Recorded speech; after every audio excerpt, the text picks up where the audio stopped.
PRF-ஐ பயங்கரவாத அமைப்பாக அறிவிக்கப்பட்டிருக்கிறது.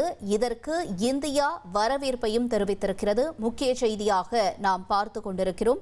கூடுதல் விவரங்களோடு இணைகிறார் எமது செய்தியாளர் ரமேஷ்குமார். ரமேஷ்குமார், வணக்கம். இந்த அறிவிப்பு எந்த அளவிற்கு முக்கியத்துவம் வாய்ந்ததாக பார்க்கப்படுகிறது? முழு விவரங்கள் என்ன ரமேஷ்குமார்?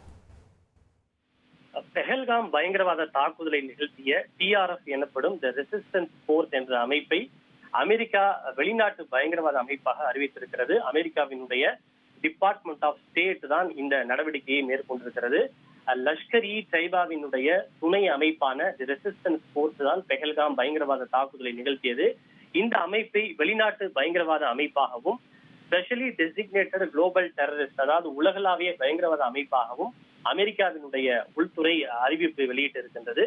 குறிப்பாக இந்த நடவடிக்கையை மேற்கொள்வதற்கான காரணமாக அமெரிக்கா குறிப்பிட்டிருப்பது பெஹல்காம் பயங்கரவாத தாக்குதலை இந்த அமைப்பு தான் நிகழ்த்தியது எனவும், கடந்த 2024ஆம் ஆண்டு இந்தியாவினுடைய பாதுகாப்பு படைகளின் மீது பல்வேறு தாக்குதலை இந்த அமைப்பு நிகழ்த்தி இருப்பதாகவும் அமெரிக்கா காரணம் குறிப்பிட்டிருக்கிறது. அமெரிக்காவினுடைய இந்த நடவடிக்கைக்கு இந்திய வெளியுறவு அமைச்சர் ஜெய்சங்கர் வரவேற்பும் பாராட்டும் தெரிவித்திருக்கிறார்.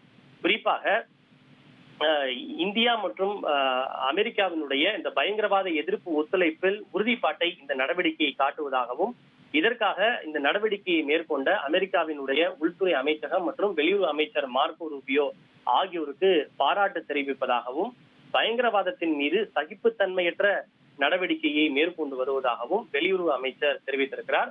குறிப்பாக இதற்கு அமெரிக்கா தெரிவித்துள்ள காரணம் என்பது, அமெரிக்க வெளியுறவுத்துறையால் எடுக்கப்பட்ட இந்த நடவடிக்கைகள் தேசிய பாதுகாப்பு நலன்களை பாதுகாப்பதற்கும் பயங்கரவாத எதிர்ப்பிற்கும் பெஹல்காம் தாக்குதலுக்கு நீதி கோருவதற்கான அமெரிக்க அதிபர் டிரம்பின் அழைப்பை அமல்படுத்துவதற்கும் இந்த நடவடிக்கை மேற்கொள்ளப்பட்டிருப்பதாக அமெரிக்கா தெரிவித்திருக்கிறது.